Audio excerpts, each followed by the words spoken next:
Okay. Good evening, everyone. We're back, volume 10, quarantine, bedtime, story time. We're still in these phases of shelter in place or reopening or whatever. It's kind of confusing what's going on from county to county. My computer just crashed, so I wanted to restart the whole thing and welcome y'all to quarantine bedtime story time. I have a good selection tonight. We're going to continue the theme that we began in the beginning, which is this tradition of oral storytelling, but also bringing to life the cultural and natural history of California.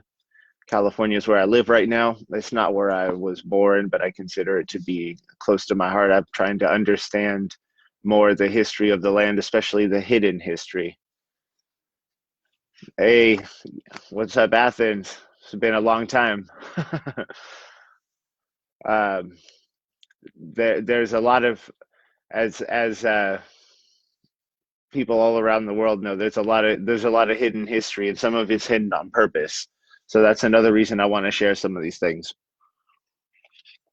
The natural history and the history of the people of the land, not just the ruling class history, gives you a perspective that you wouldn't normally give. It allows you to actually identify with things because all of a sudden you're dealing with human beings. You're dealing with things that you relate directly to, rather than these ideas that are easy to manipulate. That's another reason why it's nice to understand exactly how different components of nature work together, how water works, how the oak forest supports California. Where does our soil come from? It's often been said, without topsoil, there's no humanity. There's no life on Earth. So I want to continue my quest to understand a little bit more about the land that I live on. Anyone in California will enjoy these stories in particular, but everyone around the world can understand a little bit about just get a deeper sense of history. None of these are. I'm not claiming any of these sources are authoritative, but I just want to make this, like I said in my preview video, a portal for y'all to be thinking about the history of California, especially the hidden aspects. That's something that my band Calafia Armada was big on, talking about the hidden history of California. I'm drinking out of my Calafia Armada mug today. Cheers to anyone watching who's seen one of our shows. Um, so I think I'm ready. I'm ready to just get going. Does anyone out there been noticing the bay trees are particularly big in the Bay Area? There's some really big old mother bay trees. I've been trying to very gently collect a couple leaves from each one that I pass, so that I can put it in my closet, because it keeps moths, or the moth larva, I guess, from eating your wool and your linen clothing. So California has an answer for that. Bay leaf also you can use in cooking, but California bay is really strong, stronger than Italian bay. So you only need 1/3. But we'll read about that in Secrets of the Oak Woodland. We'll get into that first. Then, in order to support that, because I think it's important to understand the place, the cultural history and natural history together, we'll read a little bit from the Ohlone Way, which I don't think we've read, but this describes life of indigenous people in or in the Bay Area, in particularly Ohlone people in like the South Bay Area. But it also gives a good picture of what the Bay Area looked like before it was developed for industrial use and for profit and that kind of thing. And it's nice to get a picture of what the land looked like and how everything functioned before it was disrupted, because then we all kind of begin to understand how to get back to that. Then I want to read another story from Inland Whale. This is a book of legends from different groups from around California. So let's see. I want to read this story called Tessilia. Oh, let's see. Tessilia, the sun's daughter. And then, of course, we're going to read The Greed of Hisik the Skunk, which is an ancient Miwok tale about, well, how you deal with greed. 2 days ago, I tried to do this story from heart, and I think I messed up a little bit. That's a critical failure on my part, because one of the important components of oral history is well, depending on the histories, but if it's the history of how something was built, if how the land came about, if how your people were created, it's important to tell that history as close to the original as possible, word for word, because that way you're keeping this tradition alive through thousands of years. So I'm going to continue to learn that story because I think that the parable in it is super valuable. All right. I know a couple people have tuned in, a couple people have tuned out. That's the nature of live streaming. But anyone who's watching now, please share this around. I'm trying to bring this to a couple more people. I think what I'm reading will probably be really interesting, something that's easy to just put in the background of everything else you're doing. You know, put it in your AirPod or just let it go on your computer while you're doing other things. Right now is a good time to grab your sketchbook and draw a little bit, do some knitting, do some stretching. I know some people like to bring their kids around and listen to this a little bit before bed. You can grab your bay leaves. They're smelling particularly sweet this spring. Let's talk a little bit about the California bay laurel. This is a really special plant in California. You'll find it in a lot of oak woodlands. And many of you probably have passed by the California bay laurel without noticing. So the Latin name is the Umbellularia californica. The umbel is an arrangement of flower stalks that radiate up and out from a central point like the supports of an umbrella. The word is derived from the Latin umbra, shaded area. The Latin umbrellula, partial umbel, thus California tree with flowers arranged in partial umbels.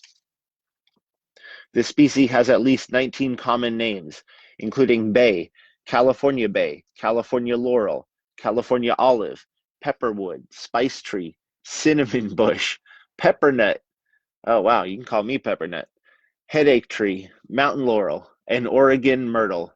It is the only member of the genus Umbellularia. So the California bay laurel is a unique plant. I think it exists a little bit in Oregon and maybe Baja, Mexico also.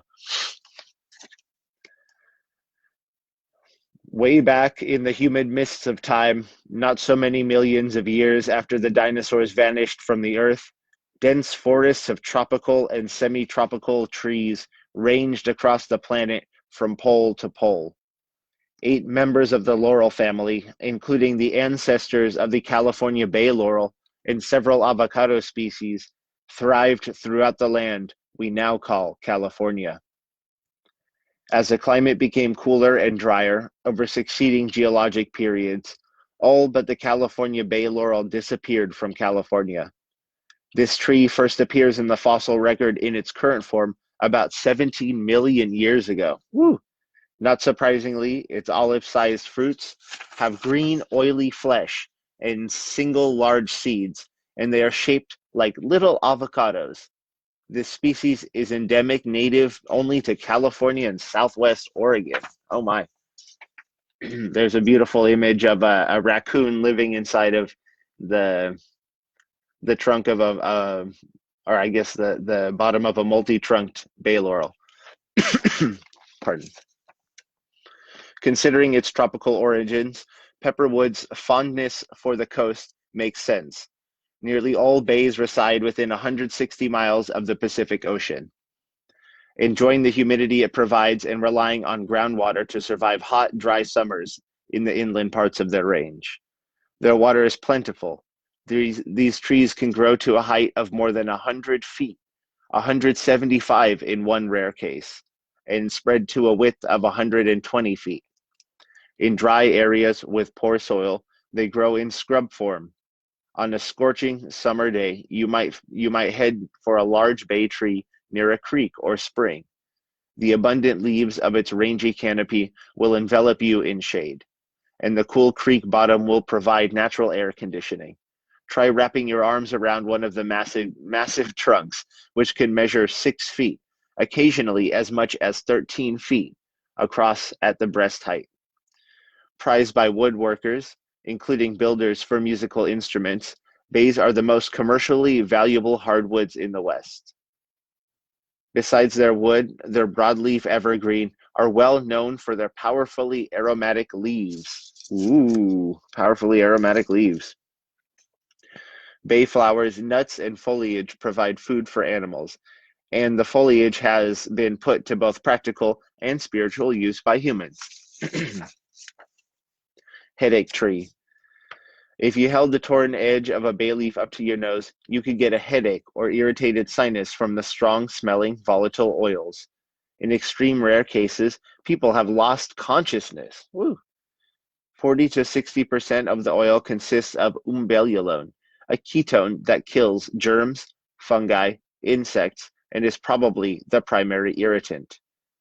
Eucalyptol, a menthol-like compound unrelated to eucalyptus, accounts for most of the odor. Somehow unrelated to eucalyptus. It's no accident that this tree is called the headache tree. Not only can it cause headaches, it has been used to cure them. Wood rats nibble bay leaves and then spread them around their sleeping nests, replacing them every 3 days. Experiments show that the volatile bay oils kill flea larvae and other nest ecoparasites, and moth larvae, which is why I'm using it. Let's see if we can get this light better arranged.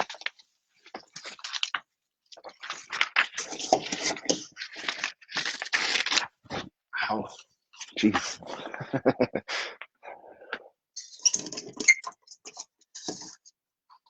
All right. That's just a rocket ship going overhead.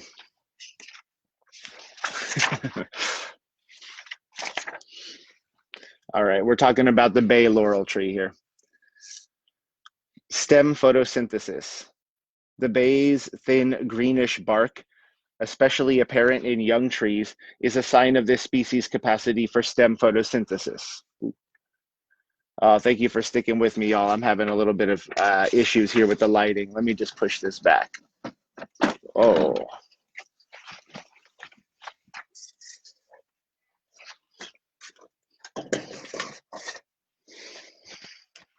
All right. That'll work a little bit better. Hello, everyone out there. Bedtime Storytime, the unplanned edition here. So we're talking right now about the bay laurel tree from this beautiful book.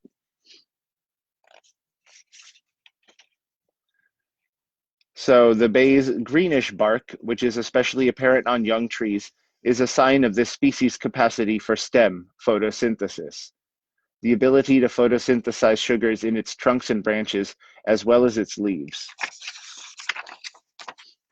The green color comes from chloroplasts, organs of photosynthesis that are found in the tissues beneath the bark.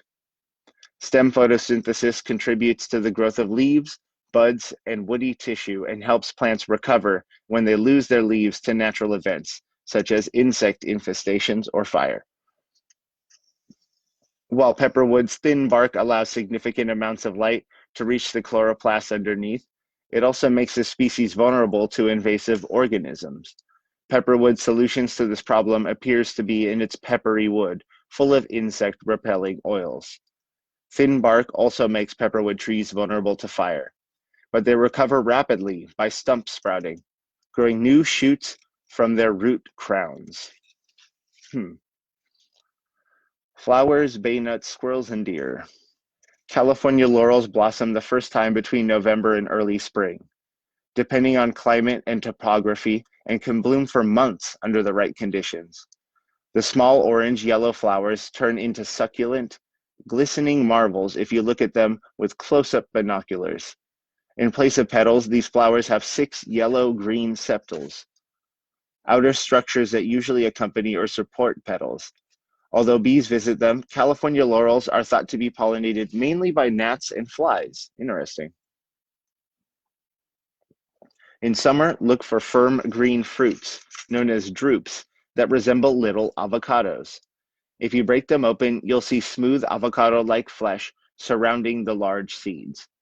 In fall, after the fruits turn reddish-purple, squirrels nibble the strong-tasting flesh, as do some adventurous humans, who must gather the drupes quickly before they rot on the ground. Bay trees produce neither fruits nor seeds in quantity until they are 30 or 40 years old. Once the trees begin to produce in earnest, western gray squirrels and stellar jays will eat enormous quantities of the oil peppery nuts, harvesting them in late fall and dispersing some in the process. Even California scrub jays will bury them away for the winter. These nuts are the primary food for the California mouse, who can somehow crack the hard shells with its tiny teeth. In species such as American crows, wood rats, and wild pigs, these other species also consume the nuts. Black-tailed deers browse heavily on the mild, young bay twigs and leaves, which are extremely rich in proteins, 25.6%, as well as young shoots. At the base of their trunks, large spice trees often have rotted out cavities that become dens for mammals as large as black bears and as small as brush mice. Oak titmice and other cavity nesting birds nest higher up in the trunk and branch cavities, while golden eagles, jays, and Hutton's vireos sometimes build their nests in the branches. Thick bay foliage provides hiding places and warmth for deers, black bears, wild pigs, and small mammals. Probably because few insects and spiders are found on bays, likely because of the volatile oils, the trees are not favored foraging sites for birds. Known exceptions are chestnut-backed chickadees and brown creepers. The canopies of these trees occasionally host oak mistletoe, a species that is crucial to wildlife diversity. So the oak mistletoe grows on oak, bay, and on pine trees also. It's very interesting. Beautiful California Bay is a primary host of the Phytophthora ramorum, the fungus-like organism associated with sudden oak death disease. But the disease does not affect bay trees themselves.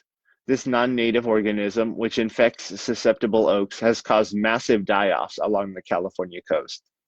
It congregates on bay leaves at spots where water lingers, usually at the leaf tips, produce black areas with yellowish halos. If you find such spots, you'll have to send the leaves to a lab for positive identification. The pathogen, which is thought to drip or get blown onto the trunks of neighboring trees, can fatally infect tan oak, coast live oak, California black oak, Shreve's oak, and canyon live oak. If you see the telltale signs on bay leaves, you must take preventative measures to protect your oak. Many native Californian people use the headache tree in a myriad ways for food and medicine and purification.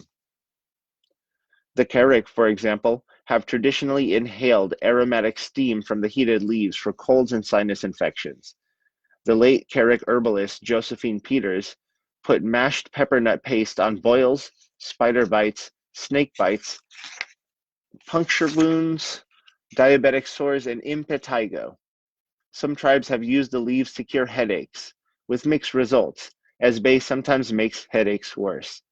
Because the leaves are powerful insecticides, native people have used them as non-toxic mothballs, scattering them through foodstuffs, clothing, baskets, and other valuables.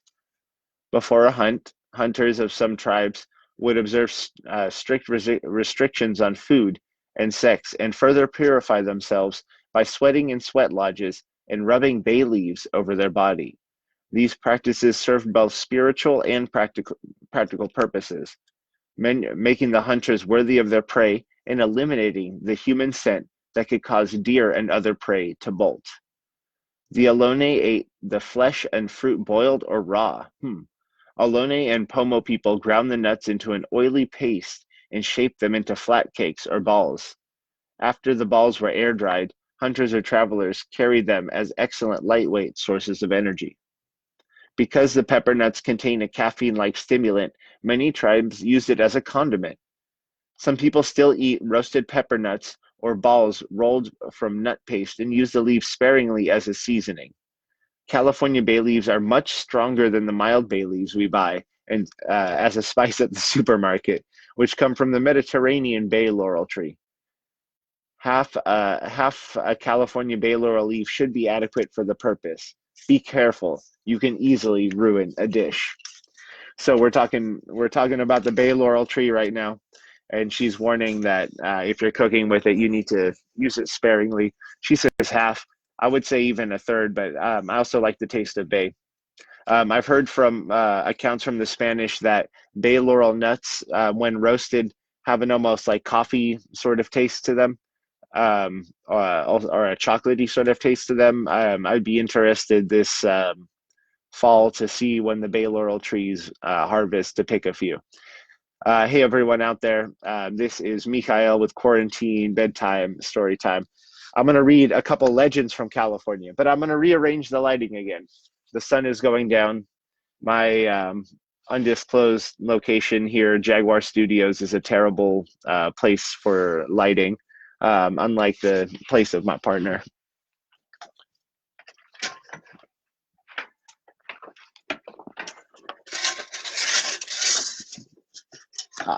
But if you're just tuning in, please share this around. Please let people know who are getting ready to go to bed that it is story time. Okay, we're just going to read at a little bit of a low light setting, a little bit of moody setting. We were just talking about the bay leaf from California.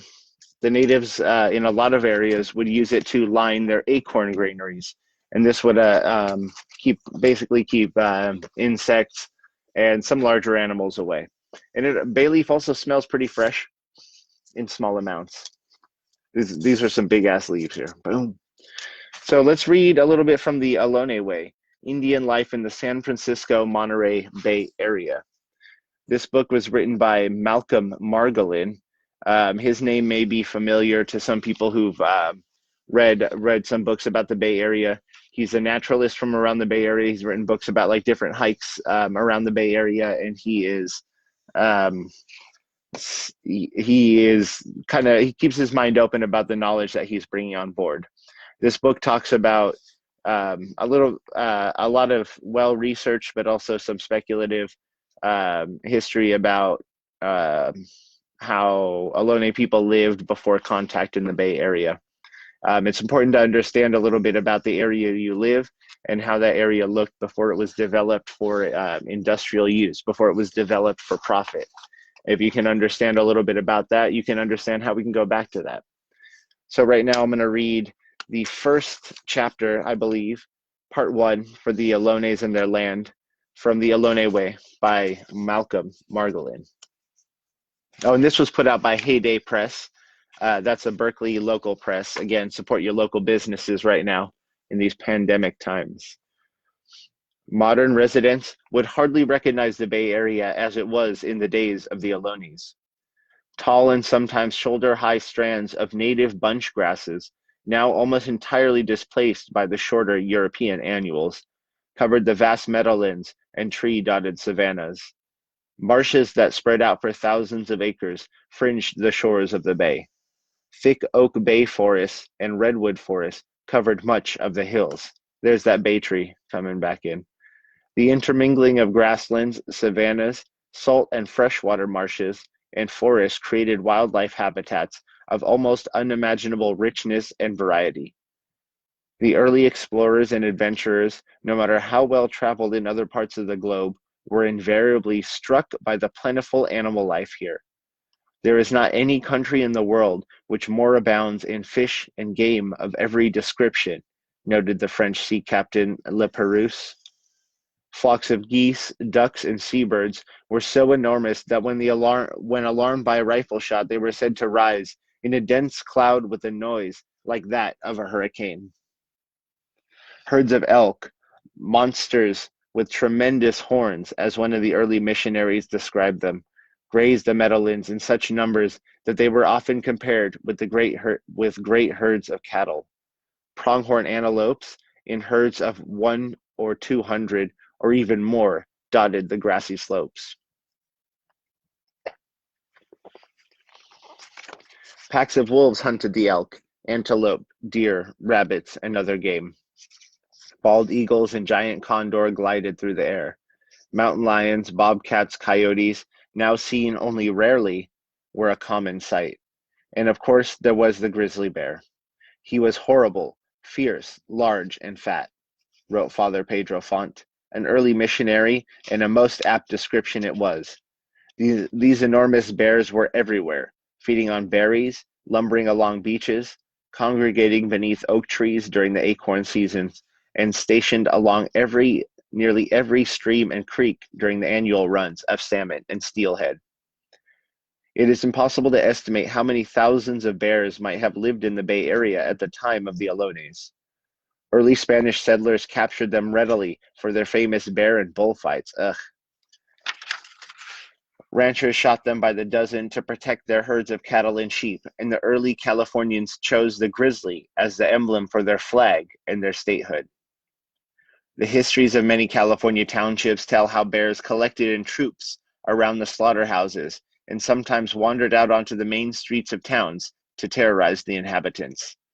To the Ohlones, the grizzly must have been omnipresent. Yet today, there's not a single wild grizzly bear left in all of California. This is true. The grizzly bear does exist in states around California, and given the opportunity, given the ability to move into untouched wildlands, we would have grizzlies again in California. That'd be amazing. We have jaguars, I think, again in the southern area, I think. Life in the ocean and in the unspoiled bays in San Francisco and Monterey was likewise plentiful beyond modern conception. There were mussels, clams, oysters, abalones, seabirds, and sea otters in profusion. Sea lions blackened the rocks at the entrance of the San Francisco Bay, and in Monterey Bay, they were so abundant that to one missionary they seemed to cover the entire surface of the water, like a pavement.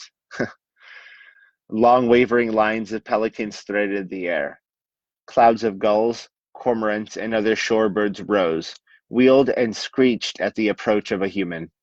Rocky islands like Alcatraz, which means pelican in Spanish, were white from the droppings of the great colonies of birds. In the days before the 19th century whaling fleets, whales were commonly sighted within the bays and along the ocean coast. An early visitor to the Monterey Bay wrote, "It is impossible to conceive of the number of whales with which we were surrounded, or their familiarity. They every half minute spouted within half a pistol shot of the ships and made a prodigious stench in the air. Along the bays and ocean beaches, whales were often seen washed up on the shore, with grizzly bears in countless troops, or in many cases Indians streaming down the beaches to feast on their remains." Nowadays, especially during the summer months, we consider most of the Bay Area to be semi-arid country. But from the diaries of early explorers, the picture we get is of a moist, even swampy land. In the days of the Ohlones, the water table was much closer to the surface. Indeed, the first settler who dug a well regularly struck clear fresh water within a few feet. Water was virtually everywhere, especially where the land was flat. The explorers suffered far more from mosquitoes, spongy earth, and hard-to-ford rivers than they did from thirst, even in the heat of summer. Places that are now dry were then described as having springs, brooks, ponds, even fairly large lakes. In the days before channelization, all the major rivers, the Carmel, Salinas, Pajaro, Coyote Creek, and Alameda Creek, as well as many minor streams, poured out each winter and spring to form wide, marshy valleys. The San Francisco Bay in the days before the landfill was much larger than it is today. Rivers and streams emptying into it often fanned out into estuaries, which supported extensive tule marshes. The low, salty margins of the bay held vast pickleweed and cordgrass swamps. Cordgrass provided what many biologists now consider to be the richest wildlife habitat in all of North America. Woo! Today, only the Suisun Marsh and a few other smaller areas give a hint of the extraordinary bird and animal life that the fresh and saltwater swamps of the Bay Area once supported. Ducks were so thick that an early European hunter told how several were frequently killed with one shot. Channels crisscrossed the bayshore swamps, channels so labyrinthian that the Russian explorer Otto von Kotzebue got lost in them and longed for a good pilot to help him thread his way through. The channels were alive with beavers and river otters in freshwater, sea otters in saltwater, and everywhere there were thousands and thousands of herons, curlews, sandpipers, dowitchers, and other shorebirds. The geese that wintered in the Bay Area were uncountable, according to one Father Crespi. An English visitor claimed that their numbers would hardly be credited by anyone who had not seen them covering whole acres of ground, or rising in myriads with a clang that may be heard a considerable distance.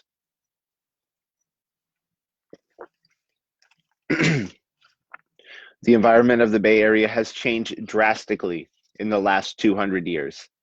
Some of the birds and animals are no longer found here, and many other have vastly diminished in number. Even those that have survived, surprisingly enough, altered their habits and characters. The animals of today do not behave the same way they did 2 centuries ago. And when the Europeans first arrived, they found, much to their amazement, that the animals of the Bay Area were relatively unafraid of people. Foxes, which are now very secretive, were virtually underfoot. Mountain lions and bobcats were prominent and visible. Sea otters, which now spend almost their entire lives in the water, were then readily captured on land. The coyote, according to one visitor, was so daring and dexterous that it makes no scruple of entering human habitation at night, and rarely fails to appropriate whatever it happens to suit. Animals seem to have lost their fear and become familiar with man, noted Captain Beechey. As one reads the old journals and diaries, one finds the same observations repeated by one visitor after another.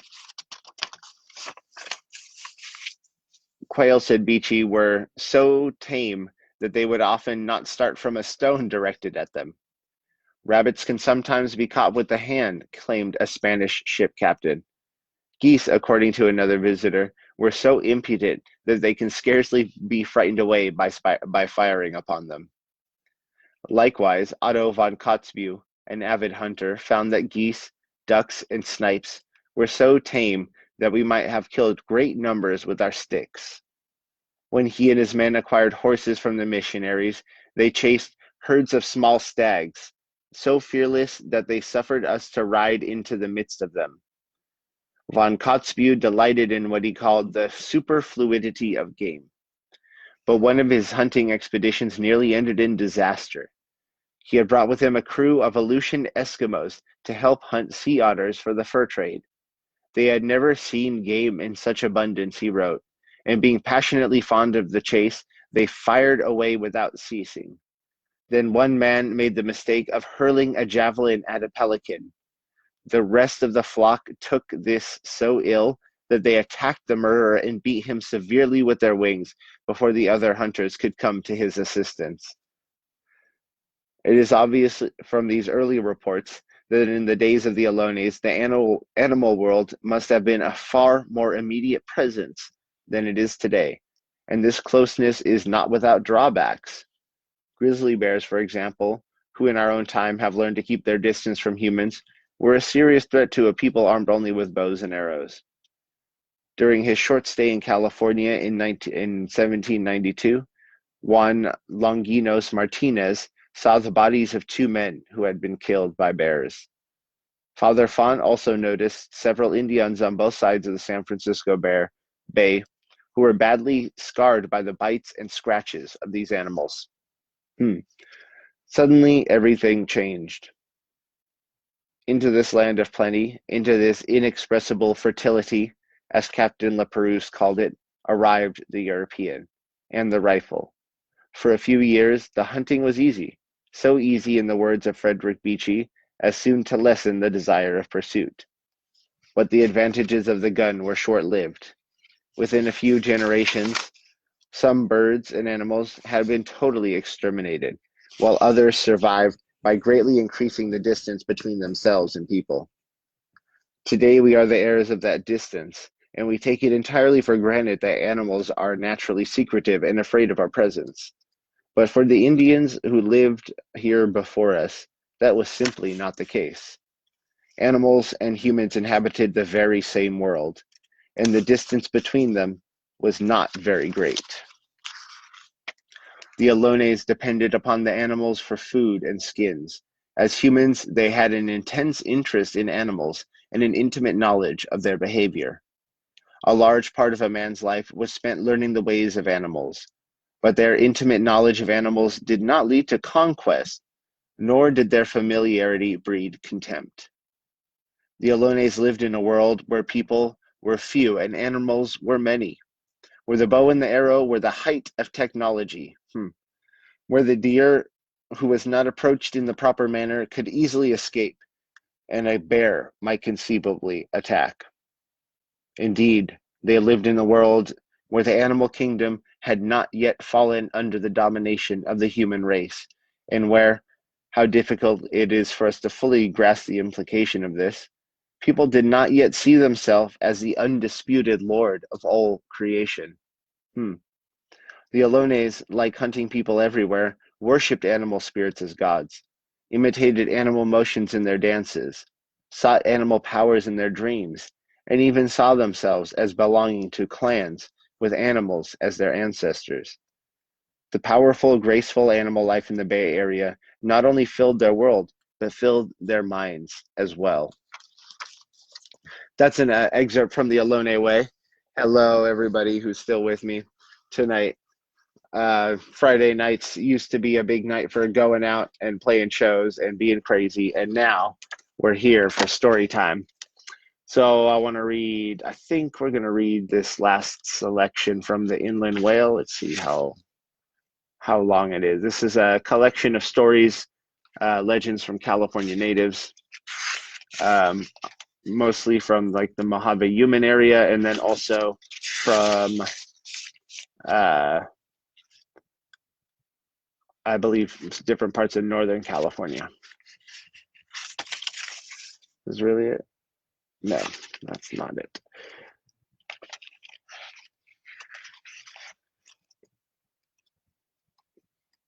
Actually, this one maybe we'll save this one for next time.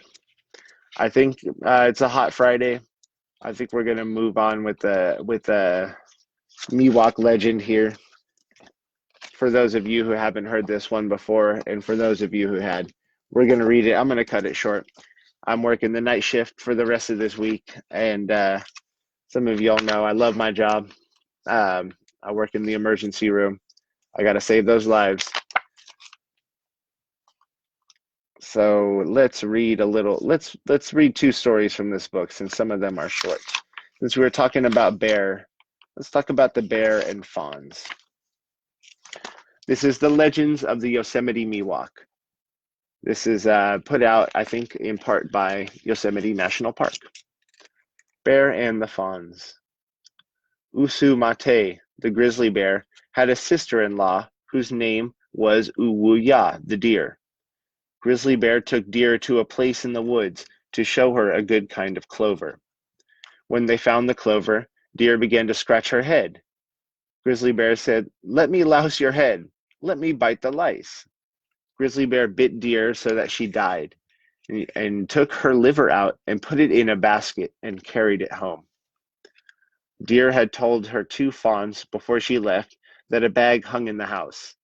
She told the fawns, "If your aunt, Grizzly Bear, harms me, that bag will fall from where it hangs." The bag fell. When Grizzly Bear came home, the little fawns asked, "Aunt, where is our mother?" Grizzly Bear replied, "She is out gathering clover." After a little they asked, "Why doesn't mother come home?" They saw the liver in the basket and smelled it and knew it was their mother's liver. They began to cry and say, "Oh, our mother's dead, our mother's dead." Later, the fawns asked Grizzly Bear if they might take her cubs and play with them. She answered, "All right, but do not hurt them." So the fawns took the cubs out to the woods to play, and they found a cave. They said to the cubs, "We will go in first, and you close the hole and smoke us, and we will call, and you let us out. Then you will go, and we will smoke you out." The fawns went in first, and the cubs closed the hole and made smoke go in. And when the smoke was thick, the fawns called to be let out, and the cubs let them out. I guess this is part of a sweat ceremony. The fawns then fanned the cubs in the same cave. The smoke became too dense, and the cubs called to the fawns to cease. They only fanned harder until the cubs were suffocated. We had better watch out, or Grizzly Bear will kill us too, they said to one another. They decided to leave without saying anything and go to their grandfather, Pau Bun Di, the lizard. They knew that Grizzly Bear would soon come looking for them.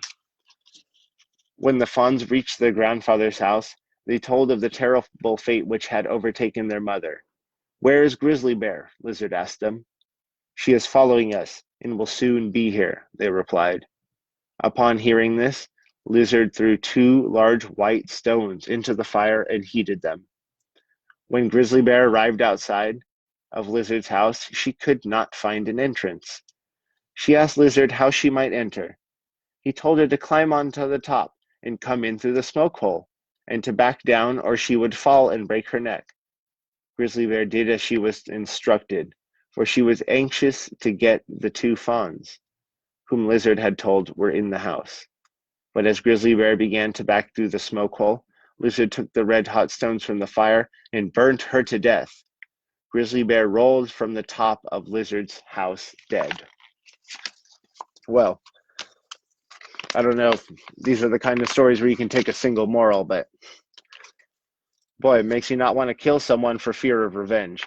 I think that may have been a feature that we've talked about on this show of Miwok culture is you want to keep things balanced. You don't want to mess with anyone because they might mess with you. You don't want to start any feuds with people, especially not on Facebook, y'all. Only the Miwok could see everyone arguing on Facebook during a pandemic when we should be coming together and pressuring our politicians to give us universal health care. Because that's really what we need as a nation is a serious focus on health care by our politicians. But that's difficult because of greed. That's why we have to read this story as a little lesson. The greed of Hisik the skunk. Hisik the skunk and his wife had a daughter who, when she grew up, married Uwell the gray fox. Gray Fox was a good hunter, and he and Skunk, who was chief, often hunted together. Not far from Skunk's home were 2 high hills standing side by side. In the narrow gap between them ran the trail of Sokoy the elk.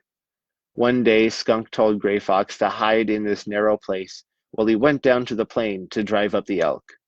So Gray Fox hid there, and Skunk went down near the elk and fired his terrible scent.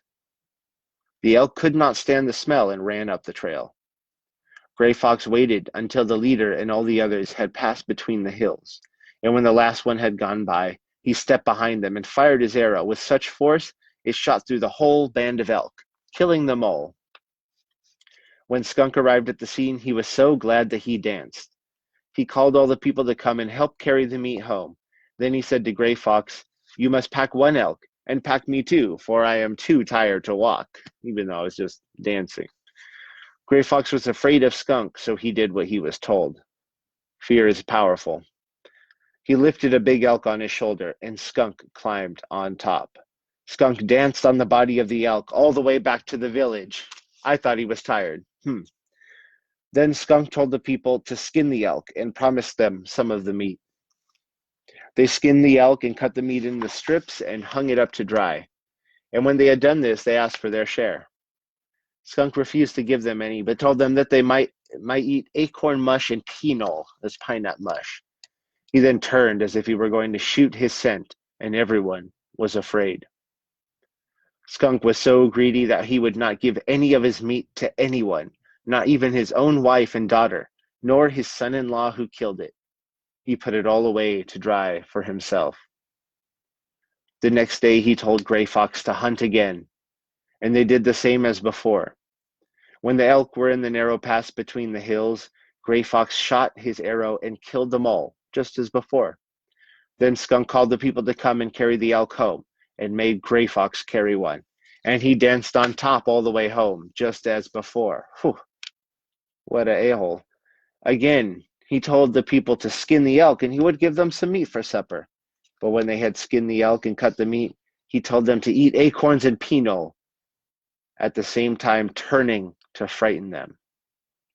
Skunk took all the meat to dry for himself, just as he had done before. The people were angry, but were afraid to do anything for fear that Skunk would shoot his scent and kill them all.